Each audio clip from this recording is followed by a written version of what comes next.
You hold your dog up to the mirror, or you set the cat down in front of it, and you wait for the moment. The cute moment. The flicker of recognition. The little, "Oh, that's me." And it doesn't come. The dog looks at the dog in the glass, maybe barks at it, maybe trots around to look behind the mirror for the other animal, and then, finding nothing back there, just loses interest and wanders off. The cat gives the reflection one flat, unimpressed glance and starts grooming. Neither of them seems to have the faintest idea that the animal in the mirror is them. So here's the question tonight. Do animals know themselves in a mirror? When your pet looks at its reflection, does it understand that it's looking at itself, or does it see a total stranger, a rival, a nothing? And underneath that simple question is a much bigger and stranger one. Does your dog have any sense of self at all? Does it know that it is a someone, a distinct individual, an I, the way you know you are? Because the answer to this, it turns out, is one of the most argued over puzzles in all of animal science. And by the end of it, the whole question is going to flip around and say something quietly humbling about you, and about the very human thing you do every time you pass a mirror. By the end of this, I'm going to tell you about a magpie, a bird that passed a test most monkeys fail, and about a fish that may have passed it too, and in doing so, threw the scientists who ran it into an argument they're still having. But the deepest thing we're building toward is this. Your dog failing the mirror test does not mean what you think it means, because your dog might know itself perfectly well. It just doesn't know itself with its eyes. Stay with me, because this one ends up being less about mirrors and more about the strange, beautiful, very different ways a creature can know that it exists. Let's start with the test itself, because it's genuinely clever. Back in the 1970s, a scientist came up with a simple, ingenious way to probe whether an animal recognizes itself. It's called the mark test, and here's how it works. You take an animal and you put a mark on it, a spot of odorless dye somewhere it can't see on its own body, like its forehead or above its eye or on its ear, somewhere it could only ever notice by looking in a mirror. Then you give it a mirror and you watch what it does. Because think about the logic. If the animal looks in the mirror, sees the mark, and then reaches up and touches the mark on its own body, on its own forehead, not on the glass, then it must understand something profound. It must understand that the thing in the mirror is itself, that this reflection and this body are the same, that the mark it sees over there is actually here, on me. To touch your own forehead because you saw a mark in a mirror, you have to know at some level that's me. And that flash of self-recognition is what scientists have used for decades as a possible window into whether an animal has a sense of self. So who passes? Who looks in the mirror and reaches for their own face? For a long time, it was a very exclusive club. The great apes were the first. Chimpanzees, shown a mirror, would investigate the mark on their own bodies, use the reflection to look at parts of themselves they never normally see, pick at their teeth, examine themselves. Orangutans, bonobos, the same. Then dolphins joined the club, twisting and turning in front of underwater mirrors to get a look at marks placed on their bodies, contorting to examine themselves in ways that only make sense if they know it's their own body they're looking at. Then elephants. One famous elephant, given a large mirror, reached up with her trunk and touched a mark that had been painted on her own head, a mark she could only have known about from the reflection.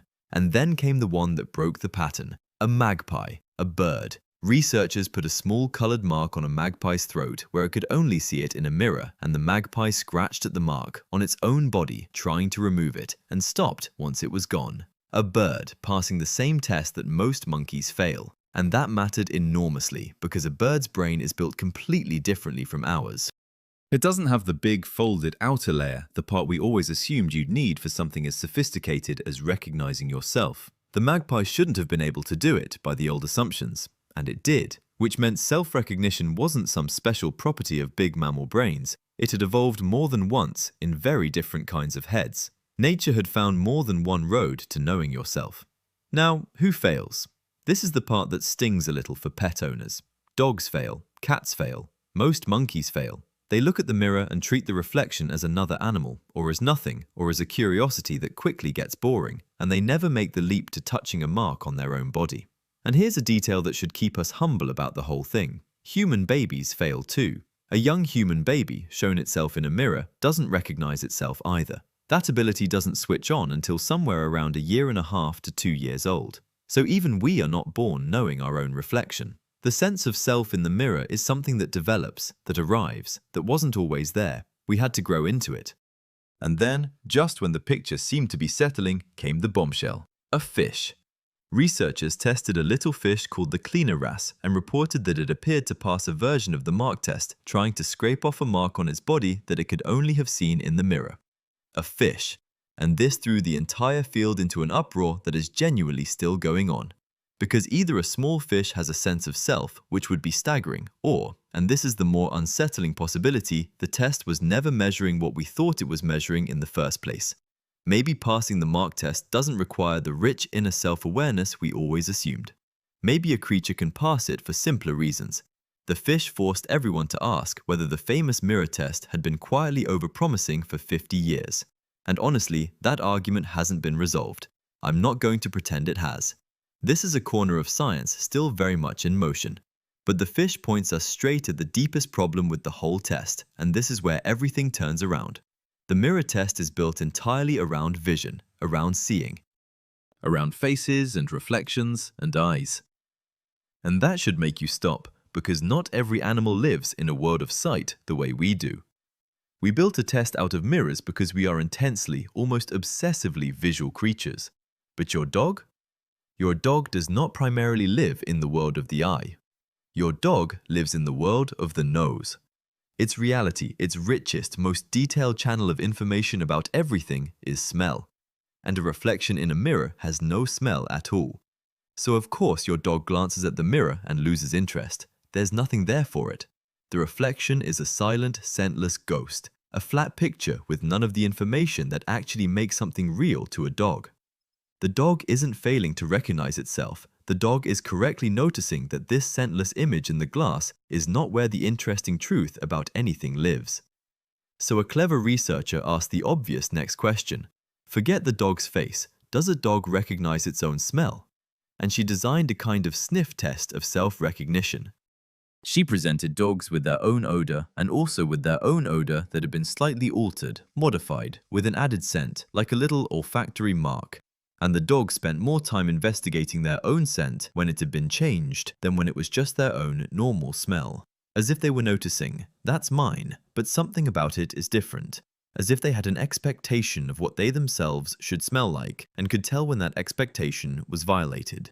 Which is, in a language of smell, exactly the kind of self-recognition the mirror test was looking for in a language of sight. The dog may well have a sense of self. We were just asking the question in a language the dog doesn't speak. We held up a mirror to a creature that knows itself by its nose, and then called it self-unaware when it shrugged. Now, I have to be honest about the limits here, because this whole field demands humility.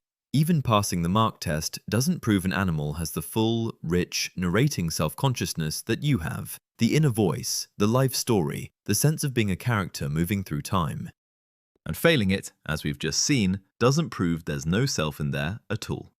The mirror test is one clever window, not a final verdict. It tells us something, but far less and far messier than people once hoped. Scientists are still genuinely arguing about what any of it really means, so hold all of this loosely. What we can say is that the simple story, the one where apes and dolphins have a self and dogs and cats don't, was always too simple. So why would a sense of self evolve in the first place? Why does any creature need to know that it is an I? And the best answer ties straight back to things we've explored all season. A sense of self may be social infrastructure. To navigate a complicated social world, full of allies and rivals and shifting relationships, it helps enormously to understand yourself as one distinct individual among many others, and to model how those others might see you. Remember the food-hiding bird from the episode on lying? The one where it takes a thief to know a thief? The jay that assumes it'll be robbed because it has robbed others. That bird is using knowledge of itself to understand another mind. Self-awareness may be the very foundation that empathy and deception and reconciliation all stand on. To understand you, I may first need to understand I.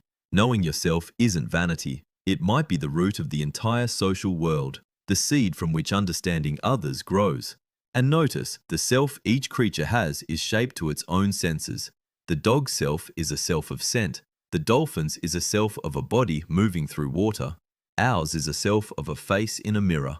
There is no one right way to know that you exist. Each animal knows itself in the language of its own world. And that brings us to the turn, the part that holds up the mirror to us. Because look at what the mirror test secretly was. It was a test of are you like us? We built it around the thing we care about most, our own appearance, our own faces, our own reflections. And then we ranked every other creature by how closely its self-awareness resembled ours. And we called the ones who didn't care about mirrors lesser, less aware, less of a someone. But most of those failures simply live in different sensory worlds, knowing themselves perfectly well in ways we couldn't see because we were too busy looking. And here's the genuinely humbling part. Of all the animals on Earth, we are the one most obsessed with our own reflection. We are the creature that built the mirror, that feels its home with them, that stops to check itself in every window and screen and still pool of water. We invented this entire test out of glass and faces because we are the species haunted by our own image. And what do we do when we look in the mirror? We don't just recognize ourselves. We judge, we scrutinize, we find flaws to fix, compare ourselves to others, perform, pose, criticize, go to war with the face looking back at us. We can spend our whole lives uneasy in front of our own reflection. And the dog looks at the mirror, sees nothing worth its time, and turns back to the infinitely richer world of smell, completely, serenely itself. So which one of us really has the healthier relationship with the self? The creature tormented by its own reflection, or the one that never needed one? Because think about what your dog is free from. Your dog has never once felt self-conscious about how it looks. It has never had a bad hair day. It has never caught its reflection and winced. Never compared itself to another and come away feeling like less. Never spent a single second at war with its own image. It simply is itself, fully, effortlessly, the way most humans spend their entire lives trying, and mostly failing, to be. There is a kind of grace in that, a freedom we can barely imagine, in a creature that knows it exists but is utterly untroubled by how it appears. And here is the most beautiful part, the part that closes everything. Your dog does not know its own face. It will never recognize the dog in the mirror as itself, but it knows your face, perfectly, completely. It has memorized you, every line of your face, your voice, your shape, your scent, and it would pick you out of any crowd in the world in an instant with total certainty. The one face it has fully, lovingly mastered isn't its own, it's yours. While we stand in front of mirrors studying ourselves, fixing ourselves, judging ourselves, our animals stand off to the side, looking at us. Not at themselves, at us. Maybe that is the most generous kind of selflessness there is. A creature so unconcerned with its own image and so completely, devotedly turned toward the ones it loves. And maybe there's a small thing to learn from the animal that never needed a mirror. To spend a little less of our lives studying our own reflection, and a little more of it the way the dog spends its whole life, turned outward, toward the faces we love, unself-conscious, unguarded, fully and simply ourselves. Isn't it strange, and isn't it humbling, how many different ways there are to know that you exist, most of them invisible to us because they don't run through the eye. The dolphin twists in the glass to study its own body. The magpie scratches at a mark only it can see. The dog knows itself by a scent we'll never smell, and never once thinks to wonder what it looks like. It's the same machinery we followed all season into every quiet room. The mind that feels watched in the dark, that loses itself in a doorway, that raises for it no longer has, that keeps half awake in a strange bed, that holds its missing people, that keeps watch over a failing body, that chooses a favorite, that grieves, that dreams, that feels time turn, that forgives, that envies, that even, sometimes, deceives. And underneath all of it, in its own sensory language, a self, an I, a someone, home in there, knowing in its own way that it is. So do animals know themselves in the mirror? Some do, in the way we do, by sight. Many more know themselves in ways our mirror could never measure, by scent, by body, by the deep, private sense of being one creature among many.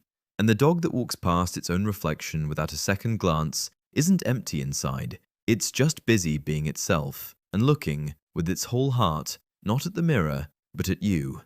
I don't know my own face. I never will. The animal in the glass means nothing to me, and I've never once wondered what I look like, or wished I looked like something else, or stood there judging the shape of me. I'm spared all of that. But I know your face better than you know it yourself. Every line of it, every change in it, the exact look of you walking through the door. That's the face I memorized, not mine, yours. While you study your own reflection, I'm over here, watching you, completely sure of who I am and completely sure of who you are, and needing no mirror at all to know that both of us are real and here and together.